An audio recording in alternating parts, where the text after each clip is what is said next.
Today we're going to be talking about a heavily debated topic between Shaq and Hakeem as the second greatest center ever. We already know Kareem Abdul-Jabbar is the greatest center ever, but today we're going to break down every single aspect of their game, from defense and offense and playmaking and all that, to try and see who's the better player and who's the greater player all the time. However, though, don't worry about it when I'm debating who is greater here, because I do have them 4th and 5th all the time. So inevitably, they're still both top 5 players ever, in my opinion. Okay, let's start out with one of the most underrated aspects of basketball, and this is gravity. Gravity to me is so important. Players with a lot of gravity in the league are like Stephen Curry, Damian Lillard, Nikola Jokic, players who have great on-ball and off-ball play. Because why gravity is so important is because inevitably gravity makes your offense a lot easier to run. For instance, if Stephen Curry didn't have great gravity at all, those 2016, 2015 Warrior teams might have not made the finals at all. His gravity was so elite and all-time great that in some aspects of the game, it did carry them to the finals, considering that their teammates got so much better looks. And not only were they high quality, but they were literally doubling Steph Curry while letting KD run free. That's how all-time great Stephen Curry's gravity is. So first of all, we'll go over gravity because it's such an important aspect of basketball. And Shaquille O'Neal gets gravity. Shaq arguably has the greatest gravity ever, even over Stephen Curry. Shaq, when he got a head of steam downhill, was super effective, an all-time great finisher when he was in that situation. Posted up was an all-time great finisher. When he was just going down and just standing there, he would still have somebody on his body because of how great of a finisher he was and how hard they tried to keep him out of the paint. So his gravity was elite, the greatest of all time in my opinion. So let's relate this to the 2006 NBA Finals. In that NBA Finals, Shaq is kind of infamous for only averaging 13 points and 10 rebounds in that Finals. However, though, people really underrate Shaq's gravity. Shaq's gravity in that Finals was used to the most. Pat Riley, who was the coach at the time, put together a great scheme in using Shaq's gravity to the fullest. They would run down screens with D Wade coming off down screens from Shaq, and inevitably it leave D Wade so open because, you got Shaq 5 feet away from the rim. Okay, this is an older Shaq that's not an LA Lakers Shaq, but that is still a very effective NBA player. You can say in that Miami Heat series, based off points per game, you would think Antoine Walker was the second most important player in that series, but definitely not. It was definitely Shaquille O'Neal because of his elite gravity and playmaking that he could do with that gravity. Hakeem, he had some solid gravity, but since his teammates were so mediocre, it wasn't as impactful as he could use his gravity. He wasn't as good of a passer as Shaquille O'Neal, and Hakeem just didn't have better gravity than Shaquille O'Neal. And that leads us into our next aspect of basketball, and that is passing. And Shaq gets this by quite a margin. Shaq, for his position, was, I would say, an all-time great passer. For the center position, I think he is an all-time great passer. And not only was that passing important, but he had the most gravity on the court at all times. So when you have great gravity, like a Nikola Jokic, who's elite off-ball and on-ball, when you have great gravity and can pass the ball, it leads to so many easy buckets. You see in the Denver Nuggets system, there are so many easy buckets because of Nikola Jokic's gravity and passing. Same thing was with Shaq, but just on a more impactful level because Shaq was so dominant. Hakeem was not a terrible passer for his position, but he was just a center. He didn't grow up as a passer. You just didn't see the same production from Hakeem as a passer that you did Shaquille O'Neal. So then let's get into the next aspect of basketball, and this is finishing. To me, finishing is so important as a center because that is one of your main goals, is to get in the paint when you're a center, especially in the era that they played in. It was very paint heavy in which they scored the basketball. And for finishing, Shaq takes this by a margin too, because Shaq is arguably the greatest finisher of all time, and if he isn't, he's behind LeBron James for it. Why Shaq is such an elite finisher is because his production in the playoffs, around the rim, he shot like 74% or something like that. It was ridiculous. In his peak, prime Shaq was probably a better finisher than LeBron James, obviously the best finisher in the league and the best finisher of that era. Hakeem is still an elite finisher, but his finishing game was a lot more based on finesse than it was just power like Shaq. However, though, we can't say that Hakeem was more skilled as a finisher because power is a skill to me. To be that strong and that physically imposing, you still got to put the work in to be that size and that strong. And not only that, Shaq was an elite post player to go with it. He could finish around the rim. And yeah, he created his shot around the rim very well. That's why he had so much gravity, was because he was the best finisher in the league every season. All right, now let's get into the second part. And this is shooting. Shooting is so obviously Hakeem Olajuwon. Hakeem Olajuwon had the fadeaway mid-range. He had the 15-foot jump shot that would always go in. He had the free throw. Shooting is the Hakeem Olajuwon by a large margin. However, though, to me, shooting doesn't matter too much in this position. Centers in this era were not asked to shoot like they are today. Hakeem Olajuwon shooting today would be a lot more impactful than it was in the 90s when he was playing. Okay, defense.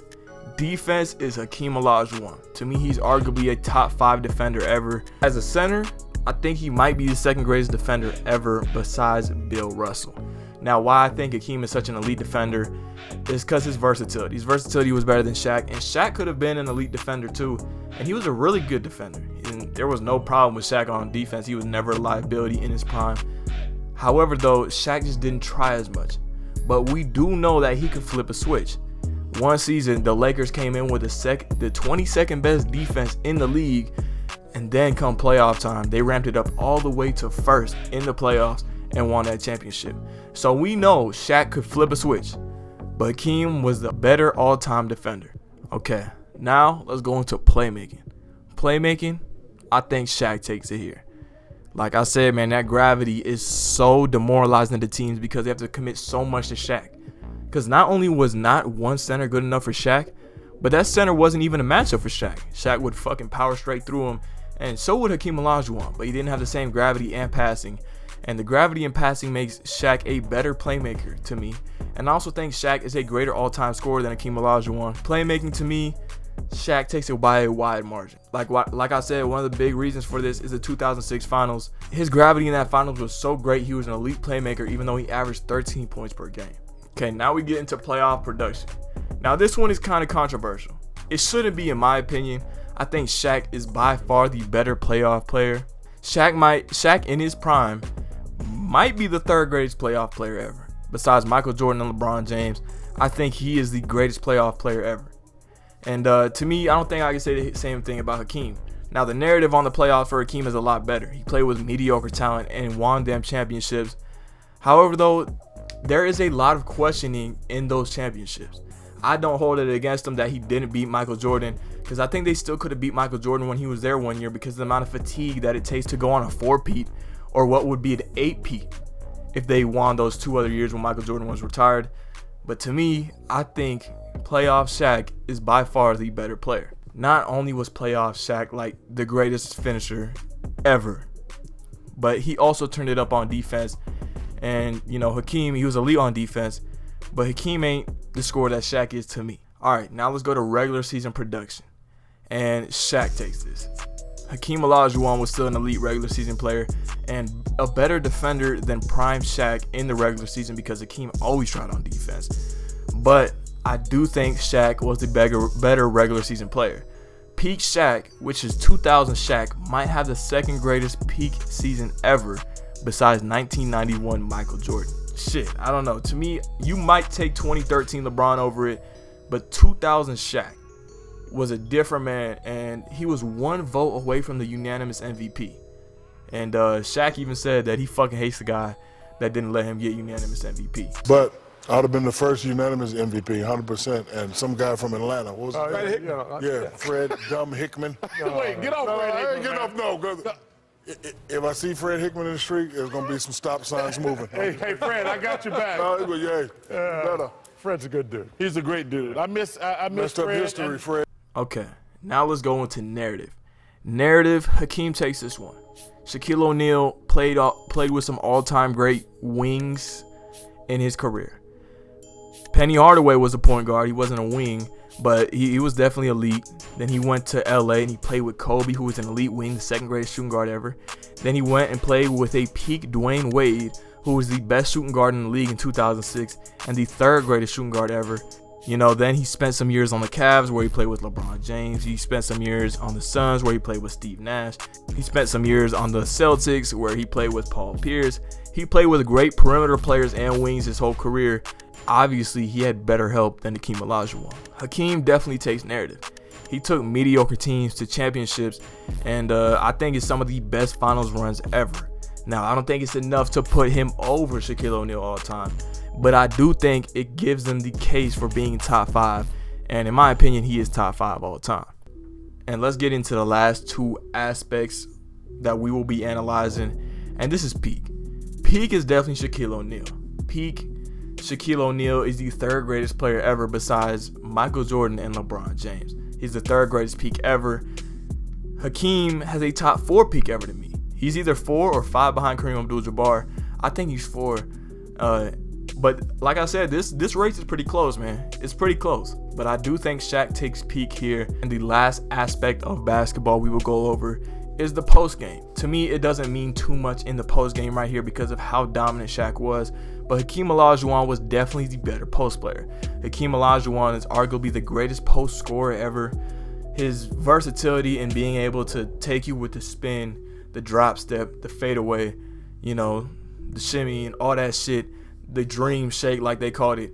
Hakeem Olajuwon had a huge bag when it comes to the post. However, though, let's not undermine what Shaq did in the post. Shaq was still an elite post player. His drop step was deadly because of his strength and force. His hook was really good. His little push shot that he had above the rim was really good too. And he also had the spin. So Shaq by no means was not a terrible post player. He was an elite one too, but Hakeem Olajuwon is the elite of the elite. So to me, all time Shaquille O'Neal is higher than Hakeem Olajuwon. Shaquille O'Neal to me is the 4th greatest player ever. I might value peak too much, but Shaquille O'Neal definitely has a case for being top 5, if not top 4. Hakeem Olajuwon to me is the 5th greatest player ever. His peak was amazing too, but I just think that Shaq was the better player in their peak, and his longevity is good enough to not let Hakeem surpass him. But anyway, thank y'all for watching the video. I appreciate all the support. Make sure to leave a like and subscribe if you're new. And yeah, peace out. I gave her back. It was boring and I do not be with that.